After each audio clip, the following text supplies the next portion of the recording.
Doctor সেই সব লোকদের মাথা ও চোখের আশেপাশে সব চুল কেটে দিল এবং সবাইকে একটি বিছানায় শুইয়ে দিল।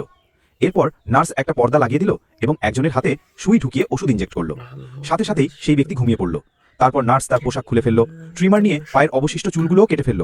এরপর নার্স একটি রাবারের টিউব নিল এবং তাতে তেল মেখে তার পিছন দিক দিয়ে ঢুকিয়ে দিল। এরপর তাদের দাঁতগুলোও তুলে ফেলা হলো। কাজ শেষ হলে তাদের একটি চেম্বারে নিয়ে যাওয়া হলো। সেখানে আবার একটি ইনজেকশন দেওয়া হলো এবং তাদের গায়ে থাকা কাপড় খুলে নেওয়া হলো। ডাক্তার যখন চেক আপ করতে এলেন তখন কোনো সমস্যা দেখা গেল না। এরপর ডাক্তার বাইরে থেকে দরজা বন্ধ করে দিলেন। তারপর একটি সুইচ চালু করা হলো এবং একটি হ্যান্ডেল ঘোরানোতে লাল আলু বারবার জ্বলে নিভতে লাগলো। ধীরে ধীরে মেশিন কাজ শুরু করলো। সবাই ফলাফল দেখার জন্য অধীর হয়েছিল। যখন প্রক্রিয়া সম্পূর্ণ হলো, ডাক্তার দরজা খুললেন। তখন দেখা গেল সবাই ছোট হয়ে গিয়েছে। নার্স একজন একজন করে ভিতরে এসে সবাইকে সাবধানে বিছানায় শুইয়ে ছোট ডাক্তারের হাতে তুলে দিল। এখন তারা একটি ছোট জগতে থাকবে। জিম ঘুম থেকে উঠে প্রথমেই নিজের আইটেম চেক করলো, যদি হারিয়ে না যায়। ঠিক তখনই তার স্ত্রীর ফোন আসে।